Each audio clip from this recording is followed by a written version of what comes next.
Le couteau s'enfonça dans mon abdomen avec un bruit sourd, comme un accord dissonant sur un piano mal accordé. Les yeux de Claire, ma femme bien-aimée, brillaient d'une lueur que je n'avais jamais vue au pas de larmes, pas de regret, seulement une satisfaction froide, presque animale.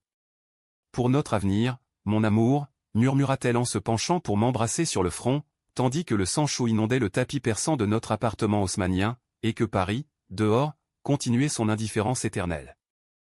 Je mourus en pensant à notre fille, Élise, qui dormait dans la pièce d'à côté, ignorant que sa mère venait de la condamner à l'orphelinat. Les sirènes hurlèrent au loin, trop tard, et le monde s'effaça en un tourbillon de noir et de regret. Mais la mort n'était pas la fin. Soudain, une lumière aveuglante, un vertige temporel, et je me retrouvai là, dans mon corps de 30 ans, devant le miroir de la salle de bain, l'odeur du café frais flottant dans l'air du marais. J'étais revenu. 10 ans en arrière. Prêt à tout détruire pour renaître.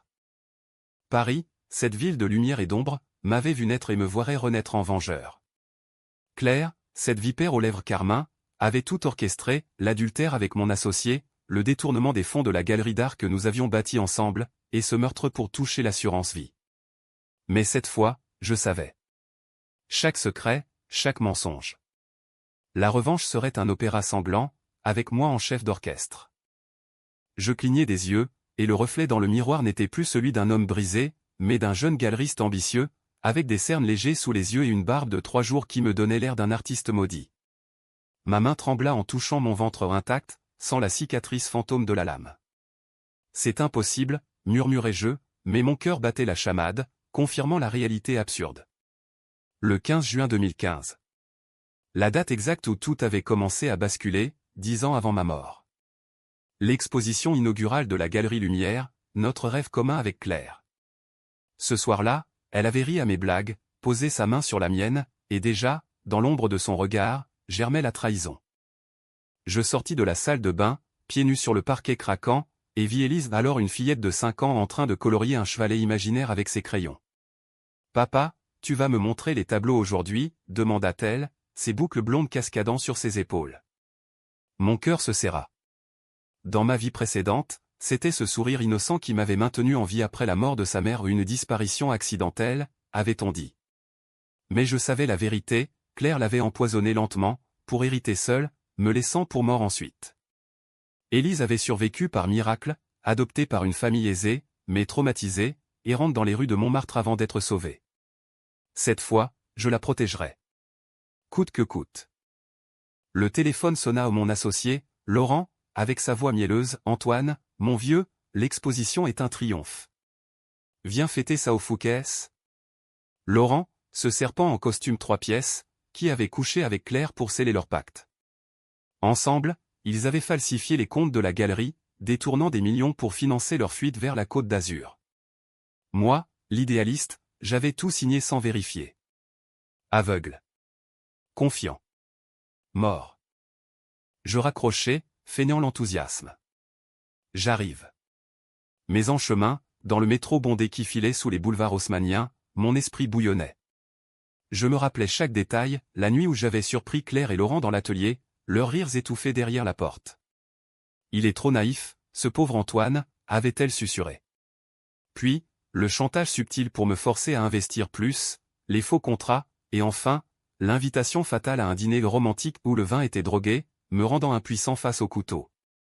À la terrasse du Fouquet's, sous les marronniers en fleurs, Claire m'attendait, radieuse dans sa robe rouge, ses lèvres peintes comme une invitation au péché.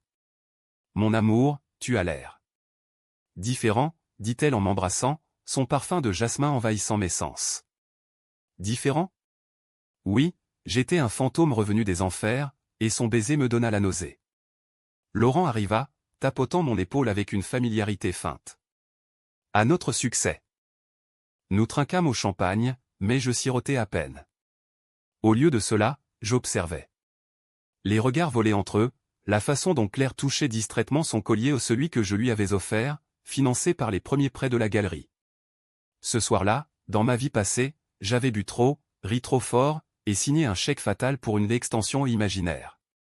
Cette fois, je souris, mais mes mots étaient du poison. « Laurent, as-tu vérifié les comptes avec l'expert comptable ? J'ai entendu des rumeurs de fraude dans le milieu. » Son visage pâlit imperceptiblement sous la lumière des chandelles. Bien sûr, tout est en ordre. Claire rit, nerveuse. Antoine, toujours le paranoïaque artiste. Mais je voyais la fissure. La première craquelure dans leur façade. De retour à l'appartement, Élise dormait, un pouce dans la bouche. Je m'assis à mon bureau, allumant l'ordinateur portable, un relique du 2015, avec son disque dur bourré de fichiers. Dans ma mémoire, je fouillais les emails cachés, les transferts bancaires vers un compte offshore à Monaco. Cette nuit-là, je ne dormis pas. J'imprimais des preuves, notais des noms, l'avocat corrompu, le notaire complice, même le flic qui avait étouffé l'enquête après ma mort. Paris, ma ville, était un nid de vipères, et j'allais les débusquer une par une. Le lendemain, je pris un rendez-vous discret avec Maître Duval, un avocat indépendant du 16e arrondissement, connu pour ses plaidoiries impitoyables contre la corruption. « Monsieur Lefebvre, dit-il en ajustant ses lunettes, vos soupçons sur la galerie Lumière sont graves. Si vous avez des preuves. » Je lui tendis le dossier. Ses yeux s'écarquillèrent. C'est du dynamite. Mais attention, ces gens ont des connexions. La haute société parisienne protège les siens. Je quittai son bureau sous une pluie fine, l'odeur de bitume mouillé me rappelant les funérailles que je n'avais pas eues. En marchant le long de la Seine, je vis un couple enlacé sur un banc innocent, amoureux. Étais-je encore capable d'amour? Ou la mort m'avait-elle transformé en monstre? La vengeance, c'était un feu qui consumait tout, y compris l'âme. Mais pour Élise, je brûlerais le monde. Les jours suivants furent un jeu d'échecs mortel. Je feignis la normalité, dîner en famille, promenade au Luxembourg avec Élise qui ramassait des feuilles d'automne précoces. Mais la nuit, j'infiltrais les réseaux. Un hack amateur, j'avais appris ça en prison, dans ma vie précédente, avant que Claire ne me fasse accuser de fraude pour couvrir ses traces. J'accédais au compte de Laurent, des virements suspects vers une société écran, Azur Investissement. Et des photos, Claire et lui, nus sur une plage de Nice, datées d'il y a 2 mois. La confrontation fut orchestrée avec soin. Un soir, après une vernissage à la galerie, je l'ai coincé dans l'atelier. J'ai vu les photos, dis-je calmement, verrouillant la porte. Claire blêmit, Laurent jura. Qu'est-ce que tu racontes, Antoine? T'es devenu fou. Mais je sortis l'imprimé, le jetant sur la toile inachevée. Expliquez-moi ça. Et les 500 000 € disparus. Le silence fut assourdissant, brisé seulement par le tic-tac de l'horloge. Claire pleura des larmes de crocodile, je le savais. C'était une erreur, mon amour. Laurent et moi. On voulait te protéger. Protéger? Le mot me fit rire, un rire amer qui résonna comme un glas. Laurent bondit, point levé, mais je l'esquivai, entraîné par les années de rage accumulées. Pas de violence, mon ami. Pas encore. Demain, la police aura tout. Ils partirent, hagards, promettant des explications. Mais je n'attendis pas. Cette nuit, je préparais Élise pour un voyage surprise chez ma sœur à Lyon. « Papa, pourquoi on part ?» demanda-t-elle, serrant son ours en peluche. « Pour des aventures, ma chérie.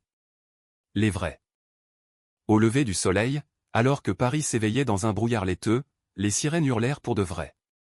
Pas pour moi, cette fois. Pour eux. L'avocat avait bougé vite. Laurent arrêté pour fraude, Claire interrogée comme complice. Mais ce n'était que le début. La vengeance n'était pas un sprint, c'était un marathon sanglant, et j'avais 10 ans d'avance. Lyon m'accueillit comme un refuge précaire, avec ses traboules sombres et son air chargé d'histoire ouvrière. Ma sœur, Isabelle, une professeure de littérature à l'université, m'ouvrit sa porte sans question ou du moins, pas encore. Antoine, tu arrives comme un ouragan. Qu'est-ce qui se passe à Paris? Élise courut dans le jardin, chassant des papillons, tandis que je sirotais un café trop fort, inventant une histoire de crise conjugale. Mais Isabelle, avec ses yeux perçants hérités de notre mère, vit clair. C'est plus que ça. Tu as l'air d'un homme qui a vu le diable. Le diable, oui.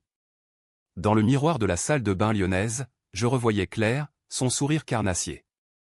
Les nouvelles de Paris arrivaient par rafale sur mon téléphone, Laurent en garde à vue, hurlant son innocence, Claire, libérée sous caution, jurant vengeance contre ce mari jaloux.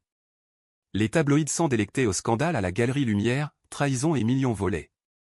J'avais anticipé ça.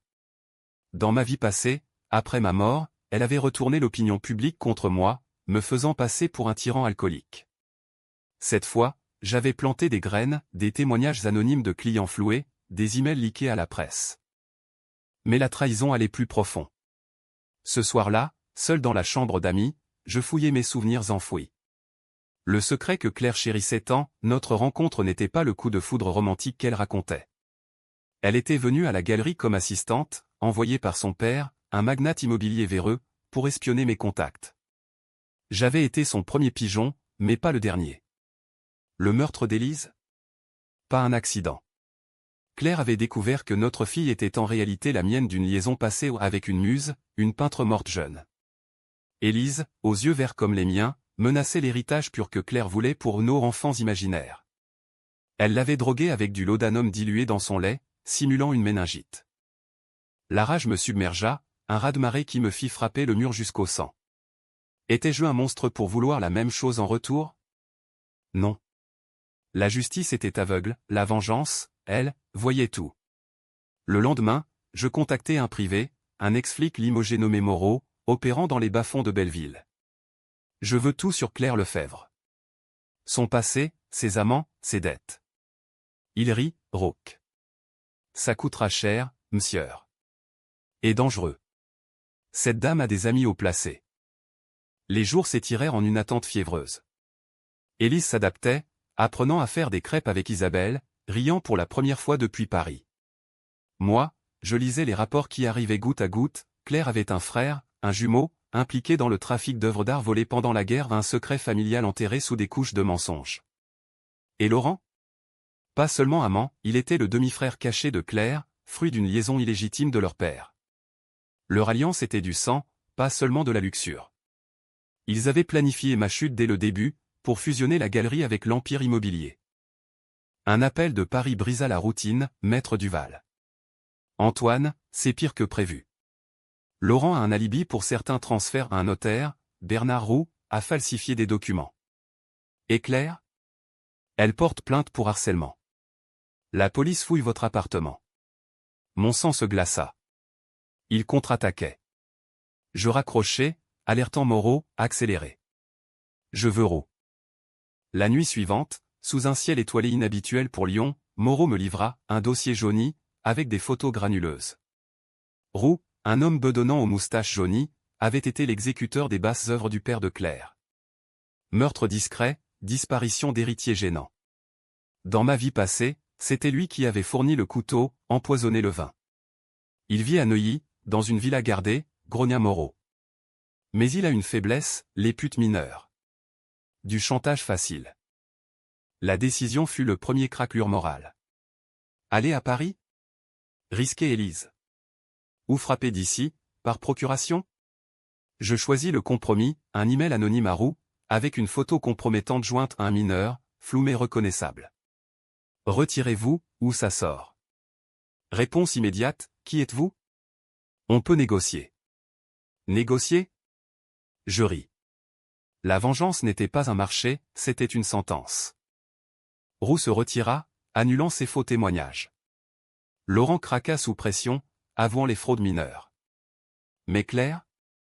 Elle disparut, laissant un mot, tu paieras pour ça, Antoine. Pour avoir détruit notre famille.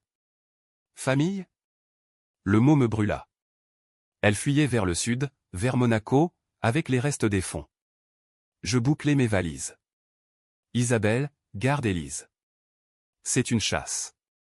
Le TGV me ramena à Paris comme un train fantôme, la vitesse estompant les paysages en une traînée de regrets. À la gare de Lyon, la foule m'engloutit, anonyme. Je louai une voiture anonyme, une Peugeot grise, et filai vers la côte. En route, les doutes assaillirent, et si je tuais Claire? Étais-je meilleur qu'elle? La loi française, avec ses lenteurs byzantines, ne rendrait pas justice assez vite. Non, ce serait personnel. Un opéra wagnérien, avec des airs de trahison et de chute. À Nice, l'air salin me piqua les poumons. Moreau m'avait pisté son hôtel, le Negresco, ce palais art déco où les riches se noient dans le champagne. Je m'infiltrai comme un client lambda, observant depuis le bar. Elle était là, seule, sirotant un kir royal, son profil sculpté par la lumière tamisée. Belle, toujours. Mortelle. Je m'approchai, un verre à la main. Claire. Elle sursauta, puis sourit au ce sourire qui avait séduit des galeries entières. Antoine? Comment? Je m'assis, sans invitation. Je sais tout. Le père, le frère, les meurtres. Élise. Son visage se décomposa, un masque tombant. Tu mens. Élise est notre fille. Non. La mienne. Et tu l'as tuée pour ça. Les mots planèrent, lourds comme du plomb. Elle pâlit, puis rit, hystérique. Preuve? Tu n'en as pas. Mais j'en avais, un test ADN, commandé en secret via un labo discret. Je le glissai sur la table. Lis. Ses mains tremblèrent. Qu'est-ce que tu veux? Ta ruine. Complète. Elle accepta un marché, restituer l'argent, signer des aveux. Mais ses yeux brillaient de haine. En partant, je sentis le piège. Trop facile. Cette nuit, dans ma chambre d'hôtel bon marché de Vieux-Nice, un bruit à la porte. Un homme masqué, couteau en main. Le jumeau? Non, un homme de main de roue, vengeur. Je l'esquivai, le plaquai, et pour la première fois, je tuai. Le craquement de son cou sous mes mains fut libérateur. Horrible. Nécessaire? Le corps enveloppé dans des draps, jeté dans une ruelle sombre. Paris m'avait appris la discrétion, la côte, l'impunité. Au matin, Claire avait fui à nouveau. La chasse continuait, plus personnelle, plus sanglante. Monaco scintillait comme un joyau maudit, ses yachts blancs dans le port évoquant des requins endormis. J'avais loué un studio anonyme dans les hauteurs de Monte-Carlo, avec vue sur la mer Méditerranée qui léchait les falaises. Le corps de l'homme de main, disparu dans les eaux troubles, pesé par des pierres. La police locale, corrompue par les casinos, ne fouillerait pas trop. Mais le poids de ce meurtre me collait à la peau comme une seconde ombre. Dans ma vie précédente, j'avais été innocent, maintenant, j'étais complice de la nuit. La vengeance transformait les victimes en bourreaux, un thème cher aux tragédies françaises, de Racine à Camus. Moreau appela depuis Paris, votre ex-femme est à l'hôtel de Paris. Avec un certain Victor Lefebvre son jumeau, un fantôme du milieu de l'art volé. Victor. Le nom résonna comme un écho. Dans mes souvenirs post-mortem, c'était lui qui avait fourni les contacts pour les faux tableaux écoulés par la galerie. Un réseau nazi recyclé après la guerre, blanchi par des familles comme celle de Claire. Le père, mort en 2000, avait légué non seulement de l'argent, mais un empire souterrain, des toiles de maîtres cachées dans des coffres suisses, des sculptures pillées d'églises provençales. Je descendis en ville, me fondant dans la foule des parieurs en smoking. L'hôtel de Paris, avec ses dorures et ses lustres, puis l'hypocrisie.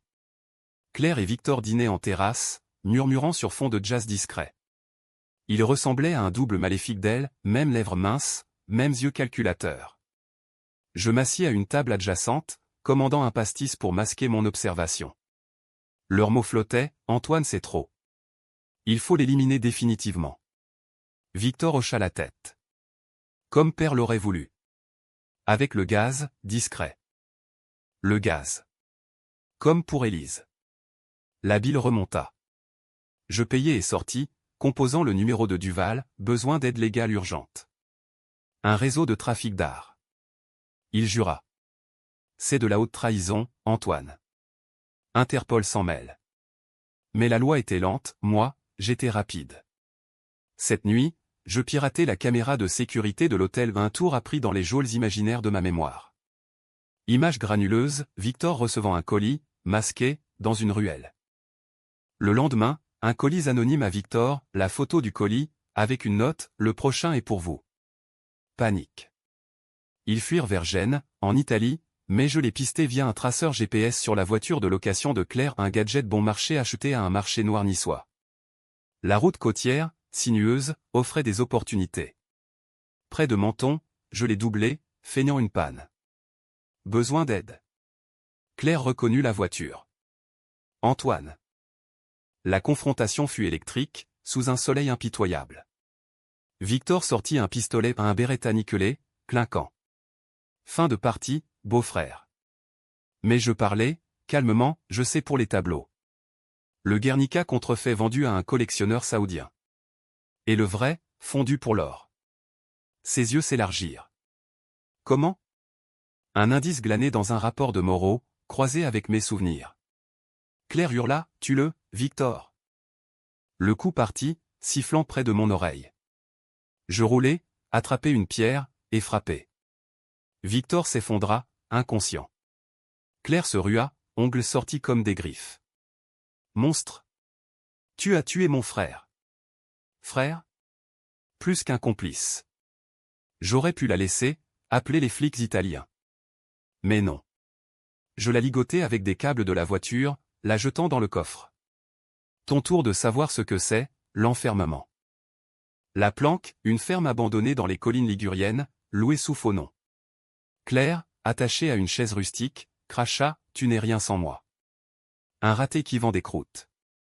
Je souris, sortant le dossier complet, aveu de Laurent, preuve du trafic, test ADN. Signe. Où je balance tout à Interpol. Et Élise? Elle saura qui tu es vraiment. Les heures s'étirèrent en un interrogatoire sadique. Elle pleura, supplia, raconta, leur enfance dans une villa de Neuilly, le père tyrannique forçant Victor à l'art sombre, elle à séduire pour des infos. Je t'aimais, au début. Mais l'argent. La galerie était notre billet. Amour? Un mensonge de plus. À l'aube, elle signa. Aveu détaillé, transfert des fonds restants aux 2 millions sur mon compte suisse. Libérée, elle tituba vers la route. C'est fini, demandai-je. Elle se tourna, yeux emplis de fiel, pour toi, peut-être. Mais le sang appelle le sang. Elle disparut dans un taxi. Victoire? Pyrrhic. En rentrant à Lyon, Élise me sauta au cou, papa, tu sens la mer. Je la serrai, sentant le sel et le sang invisible. Mais le twist guettait.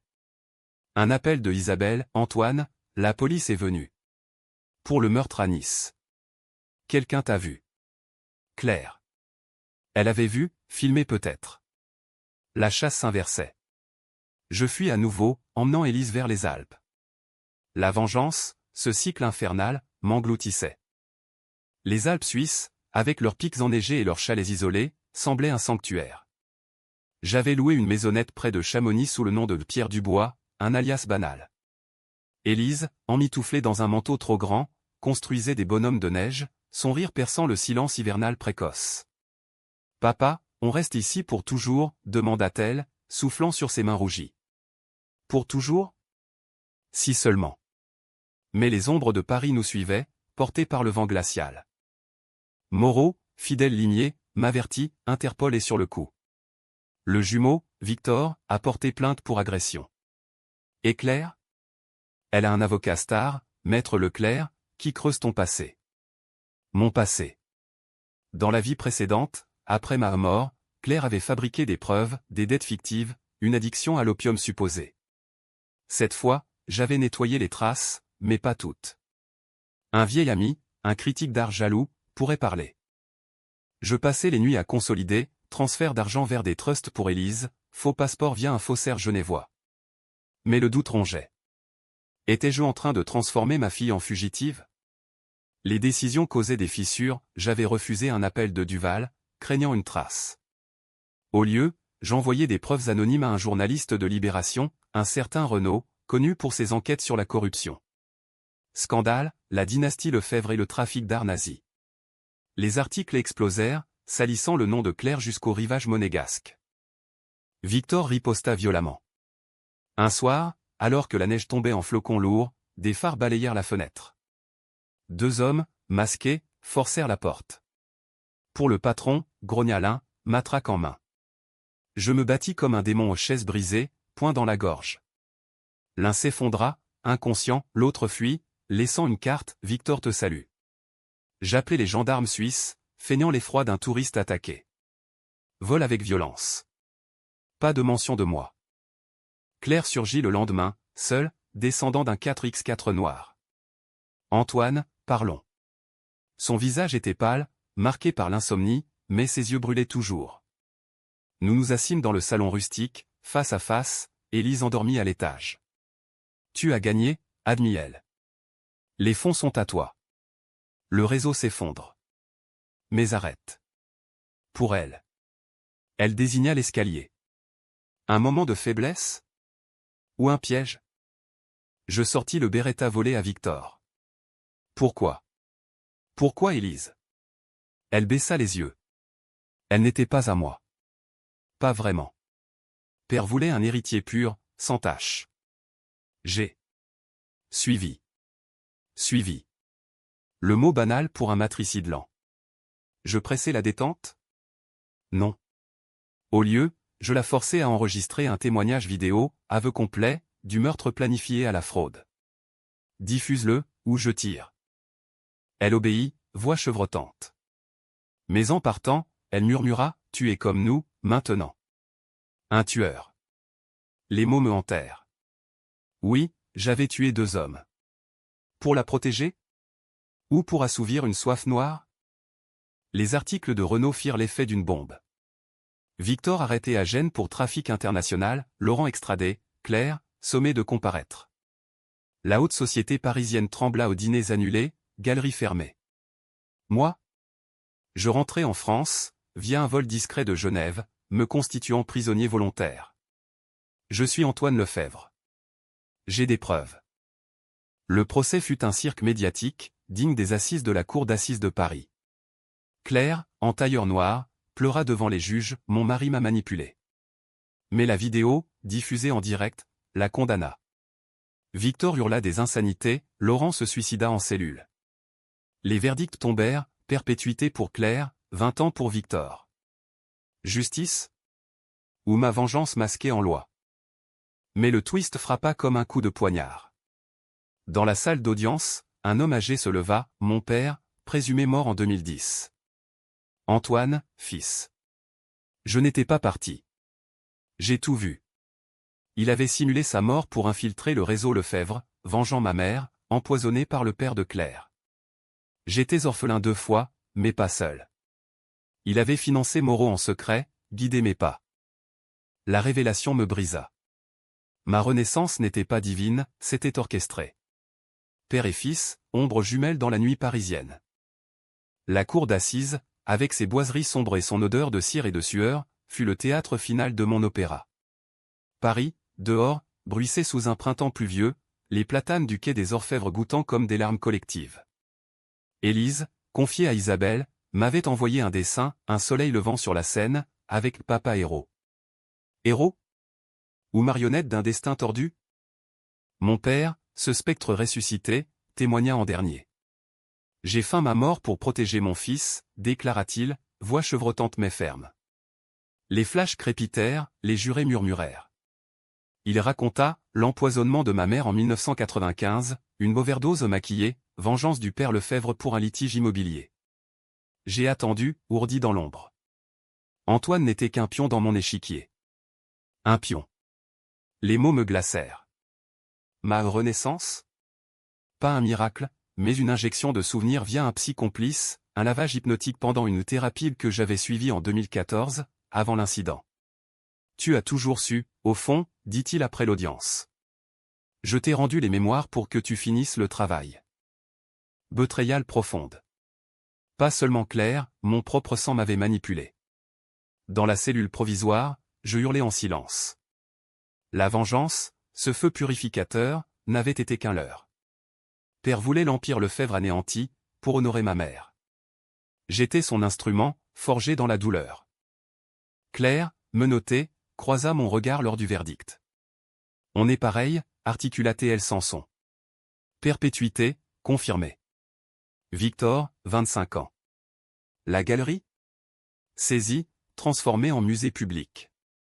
Les fonds, redistribués aux victimes orphelins comme Élise l'aurait été. Libéré, acquitté pour légitime défense dans les meurtres, je sortis dans la lumière crue de la rue. Père m'attendait, bras ouverts. Fils, ensemble. Je le repoussai. Tu m'as volé ma vie 2 fois. Pars. Il partit, ombre vaincue, vers une retraite anonyme en Bretagne. Avec Élise, nous recommençâmes. Un petit appartement à Montmartre, près des artistes de rue.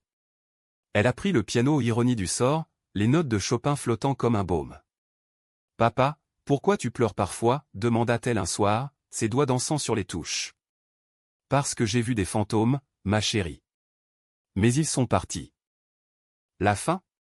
Pas heureuse, pas tragique. Une aube grise, comme Paris après la pluie. La vengeance m'avait rendu justice, mais à quel prix? J'étais vivant, Élise en sécurité, Claire pourrissant à Fleury-Mérogis. Pourtant, dans les nuits calmes, j'entendais l'écho du couteau, le rire de Claire. Riborne, mais marqué. Un Français typique, survivant, hanté, prêt à danser sous les lumières malgré les ombres. Twist final, 1 an plus tard, une lettre de Claire, depuis sa cellule. Antoine, Élise n'est pas ta fille. La mienne, avec Laurent. Ton ADN? Falsifié par ton père. Le monde vacilla. Vengeance éternelle? Ou libération? Je brûlai la lettre, serrant Élise plus fort. Le sang n'était qu'un mensonge de plus. L'amour, lui, était vrai.